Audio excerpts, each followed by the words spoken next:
1979 жыл. Қазақстандағы шағын ауылдардың бірінде адамдар кеш түсе далаға шығудан қорқатын болды. Бірінен соң бірі жоғалып жатқан әйелдер туралы сыбыс күн сайын күшейе түсті. Бірақ ешкім олардың жоғалуының артында адам сенгісіз қатыгездік жатқанын елестете алмады. Тергеушілер бұл істі ашқанда көрген көріністері олардың өмір бойы жадынан өшпейтін еді. Бүгін біз Қазақстан тарихындағы ең даулы қылмыстық істердің бірін талдаймыз. Сіз Қара із арнасындасыз. Бүгін біз тағы бір шынайы қылмыс істі талдаймыз. Николай Есполович Жұмағалиев 1952 жылдың 15 қарашасында бұрынғы Қазақ КСР-ның Алматы облысында дүниеге келген. Ол қарапайым отбасында өсті. Әкесі теміржол саласында еңбек етсе, анасы үй шаруасымен айналысқан. Көршілері мен таныстарының айтуынша, Николай алғашында өзгелерден ерекше көзге түсе қоймаған. Тұйық болғанымен айналасындағылармен араласа алатын жас ретінде танылған. Әскери қызметтен кейін Николай Жұмағалиев бірнеше жерде жұмыс істеп, біраз уақыт ел ішінде қарапайым өмір сүрді. Сырттай қарағанда ол ешқандай күдік тудырмайтын адам еді.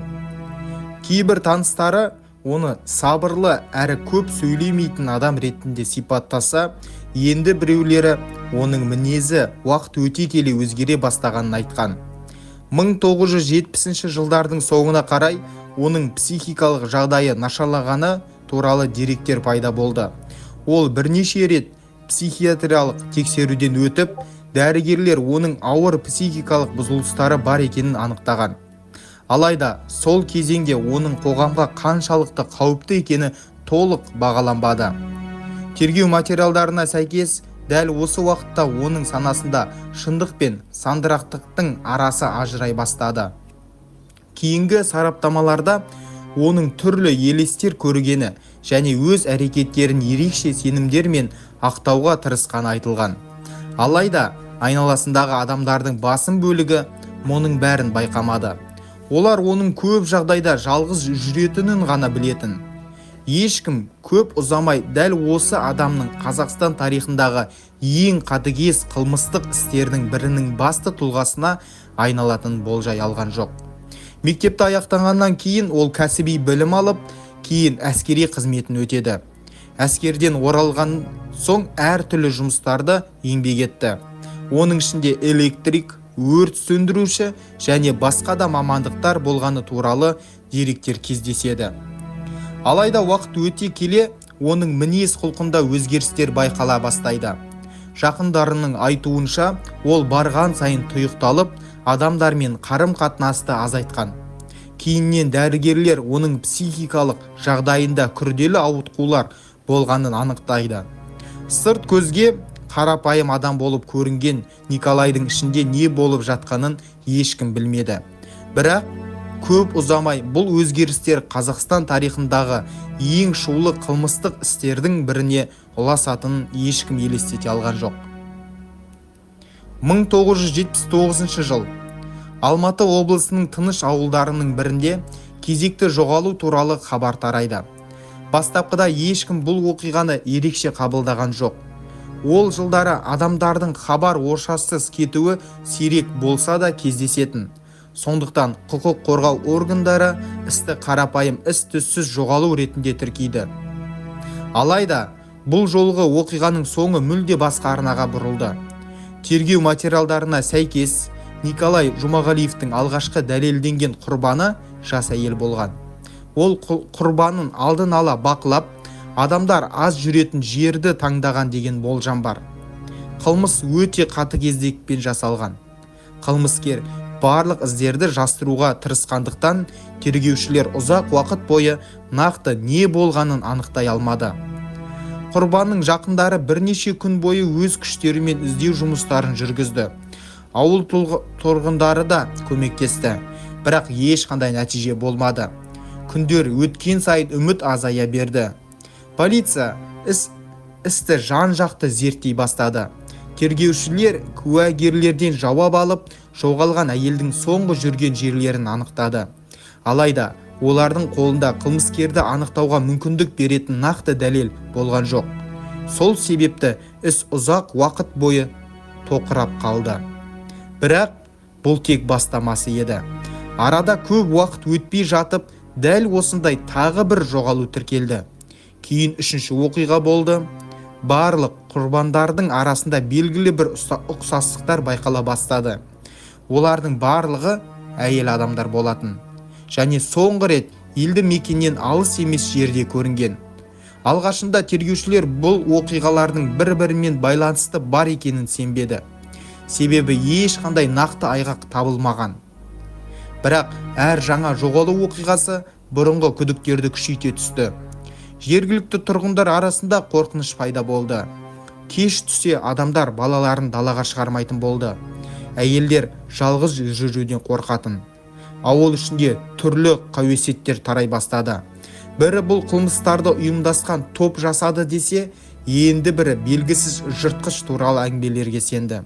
Ал шын мәнінде сол кезде ешкім олардың дәл қасында қарапайым адамның кейпінде жүрген адамның осындай сұмдық қылмыстарға баратыны бар деп ойламады. Тергеушілер әлі де оның кім екенін білмейтін. Бірақ көп ұзамай олардың қолына бұл істі бағытын түбегейлі өзгертетін алғашқы маңызды деректер түсе бастайды. Алғашқы қылмыстан кейін көп ұзамай өңірде тағы да әйелдердің із-түзсіз жоғалғаны туралы хабарлар түсе бастады. Әуелде бұл оқиғалар бір-бірімен байланыссыз көрінді. Біреу үйіне оралмаған, енді біреу жұмыстан кейін жоғалып кеткен. Тергеушілер әр істі жеке қарастырды. Бірақ уақыт өте келе барлық оқиғалардың арасында ұқсастықтар бар екені анық байқалды. Құрбандардың басым бөлігі жалғыз жүрген әйелдер болатын. Олар соңғы рет адам аз жүретін жерлер немесе ауыл маңында көрінген. Ең алаңдатыратын нәрсе, олардың ешқайсысы үйіне қайта оралмады. Құқық қорғау органдары тергеуді күшейтті. Ауылдарға қосымша милиция қызметкерлері жіберіліп, жолдарда тексеру бекеттері қойылды. Күдікті адамдардың тізімі жасалып, ондаған азаматтар жауап алынды. Бірақ нақты дәлел табылмады. Осы уақытта жергілікті халық арасында үрей күшейе түсті. Күн батқан соң көшелер бос қалатын болды. Ата-аналар балаларын жалғыз жібермейтін, әйелдер топ болып жүруге тырысты. Кешкі уақытта сыртқа шығу көпшілік үшін қауіпті санала бастады. Тергеушілерді таңғалдырған тағы бір жайт қылмыскердің өте сақ әрекет етуі. Ол артында із қалдырмауға тырысқан. Сол себепті әрбір жаңа қылмыс құқық қорғау органдары үшін үлкен жұмбаққа айналды. Қылмыскерлердің кем екені, қайда тұратыны және келесі әрекеті қандай болатыны белгісіз болды. Арада айлар өткен сайын қысым күшейді. Жоғары басшылық бұл істі тез арада ашуды талап етті. Тергеуге тәжірибелі мамандар тартылып, түрлі нұсқалар қарастырылды. Бірақ олардың ешқайсысы нақты нәтиже бермеді. Ең қорқыныштысы, сол кезде Николай Жұмағалиев ешкімнің күдігін тудырмаған қарапайым азамат ретінде өмір сүріп жүрді. Олар ол адамдармен сөйлесіп, күнделікті тіршілігін жалғастырды. Ешкім оның дәл сол уақытта Қазақстандағы ең іздеудегі қылмыскерге айналып бара жатқанын білген жоқ. Алайда қылмыскер қанша жерден сақ болғанымен кез келген адамның қателесетін сәті болады. Көп ұзамай дәл сондай бір қателік оның бүкіл құпиясын ашып, құқық қорғау органдарының оның ізіне түсірді. Бұл оқиға тергеудің бағытын түбегейлі өзгертті. 1979 жылдың желтоқсан айы. Тергеу бірнеше ай бойы нақты нәтижеге жете алмай жүрген кезде, күтпеген жерден болған бір оқиға істің бағытын түбегейлі өзгертті. Николай Жұмағалиев таныстарын үйіне қонаққа шақырады. Кәдімгі бас қосу сияқты көрінген. Бұл кеш ешкімнің есінен кетпейтін оқиғаға айналды. Үстелге түрлі тағамдар қойылып, қонақтар әңгімелесіп отырған.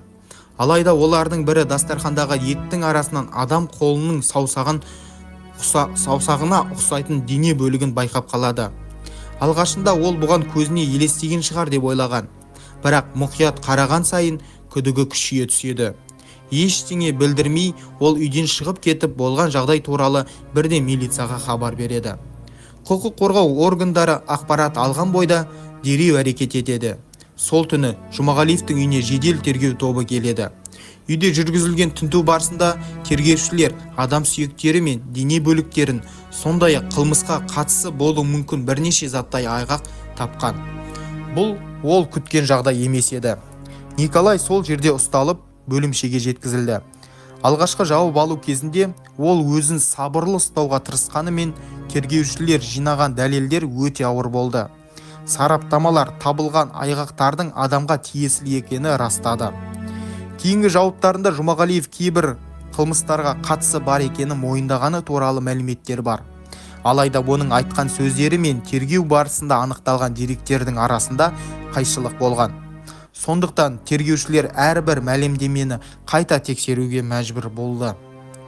Ұстау туралы хабар көп ұзамай бүкіл Қазақстанға, кейін Кеңес одағының басқа аймақтарына тарады. Көпшілік мұндай қатыгез қылмыскерді қарапайым ауыл тұрғыны жасағанына сене алмады. Бұл іс қоғамда үлкен резонанс тудырып, құқық қорғау органдарының ерекше бақылауына алынды. Дегенмен қылмыскердің ұсталуы істің аяқталғанын білдірмеді. Ең маңызды сұрақтар әлі де алда еді. Николай Жұмағалиев өз әрекеттерін неге жасады? Ол өзіне жауап бере ала ма? Осы сұрақтардың жауабын анықтау үшін оған кешенді психиатриялық сараптама тағайындалды. Николай Жұмағалиев ұсталғаннан кейін іс бойынша тергеу бірнеше айға созылды. Тергеушілер оның әрбір әрекетін, әрбір жауабын және табылған барлық айғақтарды мұқият зерттеді. Істің ерекше қатыгездігіне байланысты оған бірнеше сот, медициналық және психиатриялық сараптама тағайындалды. Сарапшылардың басты міндеті оның қылмыс жасаған сәттегі психикалық жағдайын анықтау болды.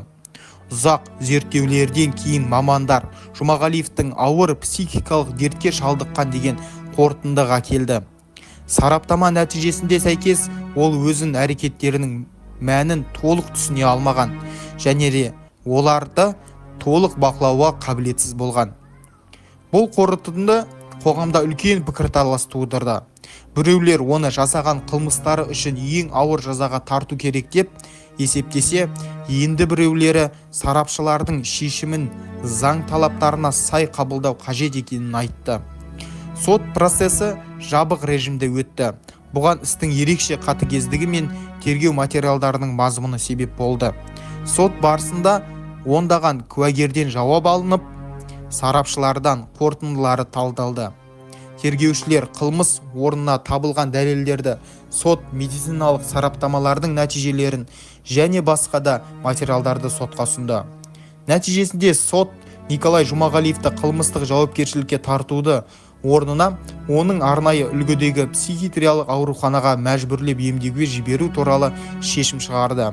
Бұл заң бойынша ауыр психикалық ауруға байланысты өз әрекеттеріне толық жауап бере алмайтын адамдарға қолданылатын шаралардың бірі. Алайда, бұл оқиға мұнымен аяқталған жоқ. Кейінгі жылдары Жұмағалиев бірнеше рет медициналық мекемеден қашып кеткені туралы ақпарат тарады. Әр жолы құқық қорғау органдары оны қайта ұстап, емдеу мекемесіне қайтарған. Бұл жағдайлар қоғамда оның қауіптілігі туралы алаңдаушылық одан әрі күшейтті. Бұл іс Қазақстандағы ғана емес, бүкіл Кеңес одағы тарихындағы ең резонансты қылмыстық істердің біріне айналды. Ол құқық қорғау органдары мен психиатриялық қызметтердің жұмысын қайта қарауға себеп болған оқиғалардың бірі ретінде тарихта қалды. Николай Жұмағалиевтің ісі әшкереленгеннен кейін бұл оқиға бүкіл Кеңес одағында үлкен резонанс тудырды. Газеттер мен құқық қорғау органдары бұл істі ерекше бақылауға алып, оның мән-жайын жан-жақты зерттей бастады. Көптеген адамдар қарапайым ауыл тұрғындың осындай қатыгез қылмыстарға барғанына сене алмады. Бұл оқиға ең алдымен құрбандардың отбасыларына ауыр соққы болды. Олар жақындарынан айырылып қана қоймай, олардың қандай жағдайда қаза тапқанын білгенде үлкен қайғыға душар болды. Көптеген отбасы бұл қайғыдан ұзақ уақыт бойы арыла алмады. Іс құқық қорғау органдары үшін де маңызды сабаққа айналды. Тергеушілер хабар ошарсыз кеткен адамдардың істеріне бұрынғыдан да мұқият қарай бастады. бір-біріне ұқсас қылмыстарды байланыстыра зерттеу тәжірибесі күшейтіліп, психикалық ауытқуы бар, қоғамға қауіп төндіру мүмкін адамдарды бақылау мәселесіне көбірек көңіл бөлінді. Бұл іс психиатриялық сараптамаға қатысты да көптеген сұрақ туғызды. Қоғамда ауыр психикалық дертке шалдыққан адамдардың жауапкершілігі, оларды бақылау және мәжбүрлеу, емдеу мәселелері қызу талқыланды. Мамандар мұндай адамдарды ертерек анықтау және олардың қоғамға қауіп төндіруінің алдын алу жолдарын қарастыра бастады. Арада ондаған жыл өтсе де, Николай Жұмағалиевтің есімі Қазақстандағы ең шулы қылмыстық істердің бірі ретінде аталады. Оның ісі туралы кітаптар жазылып, деректі фильмдер түсірілді. Бүгінде бұл оқиға криминалистік және психиатрия саласында зерттелген күрделі істердің бірі болып саналды. Алайда бұл оқиғаның ең ауыр салдары ешқашан қайта оралмайтын адамдардың тағдыры. Бұл статистика емес, өмір аяқталған жандардың және өмір бойы қайғы арқалаған отбасылардың тарихы. Сондықтан бұл істі еске алудың мақсаты қатыгездікті дәріптеу емес, керісінше мұндай қылмыстардың қандай қайғылы салдарға әкелетінін көрсету және олардың қайталанбауы үшін қоғамның қарағылығы және жауапкершілігінің қаншалықты маңызды екенін еске салу. Николай Жұмағалиевтің ісі Қазақстан тарихындағы ең ауыр әрі ең көп талқыланған қылмыстық істердің бірі. Бұл оқиға бір адамның жасаған қылмыстары ғана емес, сонымен қатар құқық қорғау жүйесінің, медициналық бақылаудың және қоғамның алдында тұрған күрделі мәселелерді көрсетті. Бұл істі зерттей отырып, бір нәрсені анық байқауға болады. Кейбір қылмыстар аяқ астынан пайда болмайды. Олардың алдында түрлі ескерту белгілері, күмәнді әрекеттер немесе назардан тыс қалған жағдайлар болуы мүмкін. Мұндай белгілерге дер кезінде көңіл бөлу кей адам өмірін сақтап қалуы ықтимал. Бүгінгі видеода айтылған барлық ақпарат ашық дерек көздерге, тергеу материалдарына және негізделген. Бұл оқиғаны қорқыныш тудыру немесе қатыгездікті насихаттау үшін емес, тарихта болған шынайы оқиғаны түсіндіру мақсатында баяндадық. Егер бұл бейнеролик сізге қызықты болса, арнамызға жазылып, бейнеге лайк басуды ұмытпаңыз. Ал осы іс туралы өз пікіріңіз болса, оны пікірлер бөлімінде бөлісе аласыз. Келесі шығарылымда біз тағы бір шынайы қылмыстық істің ізіне түсіп, оның қалай басталғанын, қалай өрбігенін және немен аяқталғанын бірге талдаймыз. Сіз Қара Із арнасын көрдіңіз. Келесі кездескенше аман сау болыңыз.